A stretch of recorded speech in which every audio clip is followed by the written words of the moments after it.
liberais acreditam que democracias nascem de baixo para cima, né, Gabriel? Tipo, você precisa ter uma cultura democrática na população. A sociedade precisa. Essa é a teoria democrática liberal. Você precisa... Ou você tem algum tipo de cultura na sociedade que faça a sociedade pressionar para uma abertura de regime, ou não acontece. Os neoconservadores acreditam que você consegue impor uma democracia de cima para baixo. Vamos lá, a gente invade o Iraque.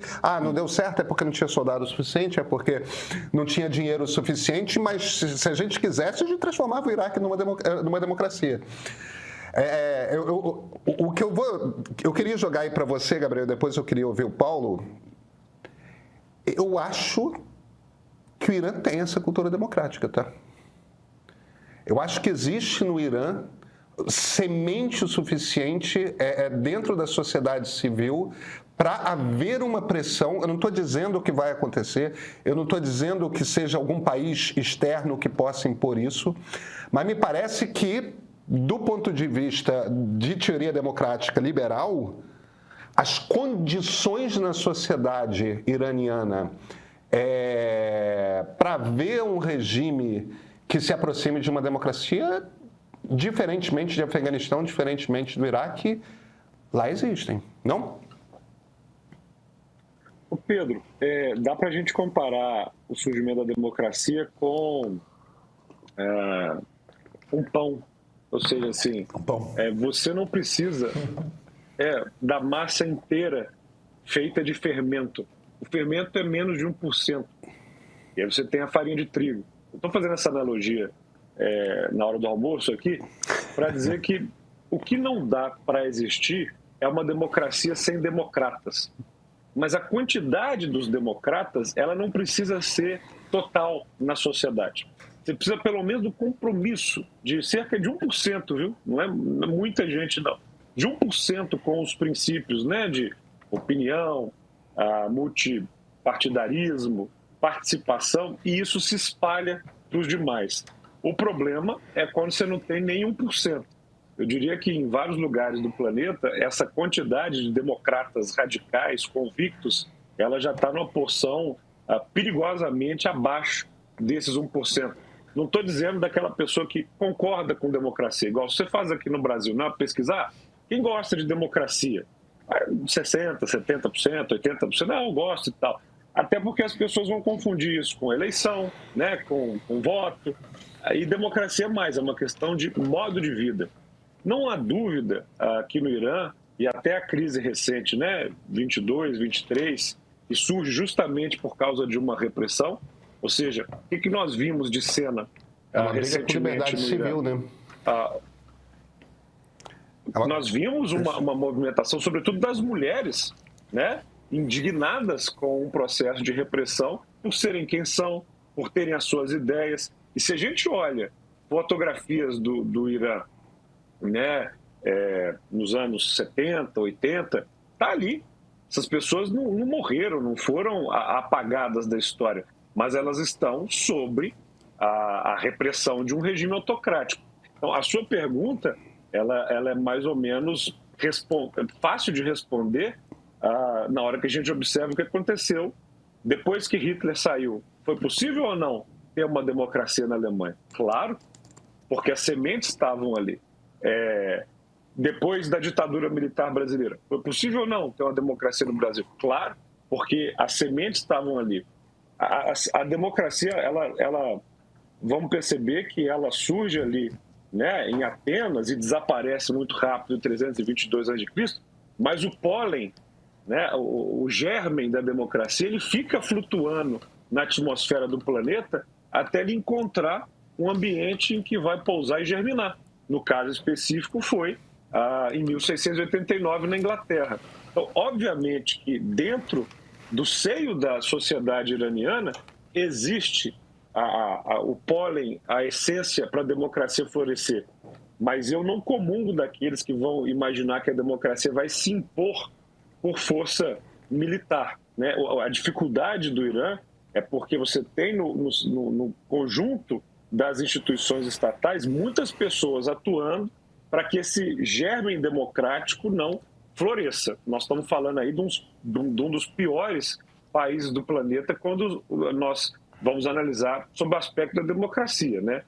Os índices são baixíssimos, mas que a essência está ali no âmbito da sociedade para germinar, ela está.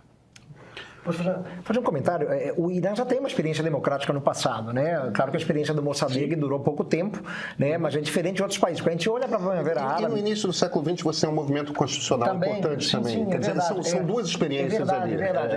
Mas a do Mossadeq, é claro, em meados do século XX, então é mais recente ainda. Então, se a gente compara com países da Primavera Árabe, né, que não tinham nenhuma experiência, o Irã tem alguma experiência democrática, né? Porque em 2011 muitos erramos nas previsões e análises. Não, a Tunísia vai virar uma democracia consolidada. Teve uma experiência democrática, foi o único caso de algum sucesso democrático na Primavera Árabe, mas depois também acabou desandando, né? Mas o Egito não, porque Nasser, Sadat, Mubarak, né, não havia nenhuma experiência democrática, né? Repara que o Mohamed Morsi dura muito pouco tempo, é derrubado, né? E aí, né, vem um regime militar, e aí nos outros países nem se fala, né? Iêmen, Sudão, né? Líbia, né? Líbia virou um estado falido. Então, era mais difícil você pensar nisso que o Gabriel falou, essa semente da democracia.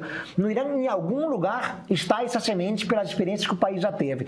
E vemos uma sociedade civil que é atuante, não de maneira intermitente, né, ou muito pontual, mas ela é permanentemente atuante no Irã, né, diferente dos outros países ali, quando a gente olha ali para o caso da Primavera Árabe, do mundo árabe, né, acho que o país persa, o Irã, ele tem de fato uma sociedade civil, né, que vai às ruas, mesmo sabendo que vai receber opressão, que vai receber algum tipo de violência. O caso da Mashamini, lembrado, né, foi um caso emblemático, como as mulheres tomaram as coisas do país, se rebelaram contra a questão do uso do véu. Em 2009 teve a revolta contra a não eleição do Mossadeq, a Onda Verde. Sim, então não é o primeiro caso agora recente, a gente olha nos 2000 já tinha ocorrido algo parecido. Então é uma sociedade civil permanentemente engajada, e acho que isso favorece uma expectativa de democracia. Eu não sou muito otimista com relação a isso não, tá? Eu acho que entre guarda revolucionária e um rumo democrático, acho que a guarda revolucionária teria mais chance, tá? Mas há uma possibilidade. Deixa eu trazer um comentário aqui que eu acho que é interessante, que ajuda, inclusive, a gente desmontar um pouco as percepções que as pessoas têm a respeito do Irã, que é um comentário do Gabriel Alencar. Pedro, você acha possível os funcionários públicos do Estado do Irã, que estudaram nas escolas madrassás, que vão agora se tornar liberais democratas? Cara, deixa eu te falar uma coisa, funcionário público no Irã não estuda em madrassá. Isso não é Afeganistão. Isso não é nem Arábia Saudita. E a Arábia Saudita é muito mais sofisticada que a Afeganistão, tá? O Irã tem um dos índices mais altos do Oriente Médio de pessoas formadas com nível superior em universidade normal, que nem as mesmas universidades que você vamos. Eles vão estudar física, vão estudar literatura, vão estudar matemática, vão estudar biologia, vão estudar... O Irã não é um país na Idade da Pedra, é um país com extensa classe média. Todo mundo poliglota, essa parte educada, todo mundo poliglota, todo mundo fala inglês, todo mundo fala francês, muitos falam francês. As mulheres na universidade, ativamente? Tem mais mulheres com ensino superior do que homens. Exato. Quer dizer, o Irã não é... Ele tem um governo barbaramente opressor. E tem mesmo, mas não é um... E aí uma coisa, em Paulo, em Gabriel, tem uma coisa interessante que eu acho do Irã também, que se você pega das grandes civilizações, só existem, me parece, 3 grandes civilizações antigas, dessas milenares, que tem um traço continuado de... É um fio contínuo de manutenção de conhecimento, de alta cultura. China, Índia e Pérsia. É isso. E Pérsia. Claro, é isso. Quer dizer, os caras jamais deixaram de ser uma civilização refinada em termos de geração de cultura e conhecimento. Durante a Idade Média, isso é muito importante ser dito aqui. Durante a Idade Média, o conhecimento do planeta ele vai para Bagdá. Né? Assim, enquanto nós Mas é que a civilização árabe tem uma quebra. Na Idade Moderna tem uma quebra. Um declínio, exato. Tem uma quebra. A civilização persa não tem. Perdão? Cortou, não te ouvi. É que... Se não fossem os mongóis... desculpa. O que eu estava dizendo você tem razão, o problema é na invasão mongol.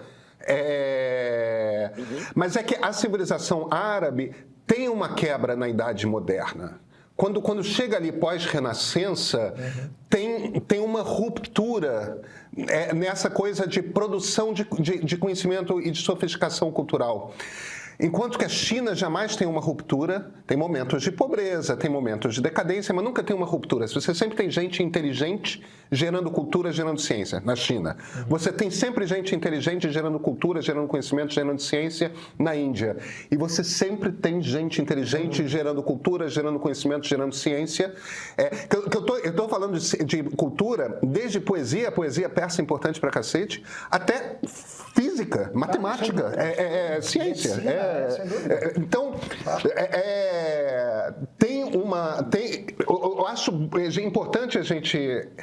É que eu acho que na cabeça das pessoas, fala de Oriente Médio, e com exceção de Israel, mesmo a turma que não gosta de Israel, sempre acha que está tudo na Idade da Pedra. Não está. Em 2018, Jair Bolsonaro, um político abertamente hostil ao regime democrático, chegou aqui, à presidência da República, pelo voto. Ninguém pode ter a ilusão de achar que não há conflito em democracia. Não, os regimes democráticos são muito conflituosos. E 4 anos depois se movimentou para continuar aqui, mesmo não tendo votos para isso. Democracia é um regime intrinsecamente frágil.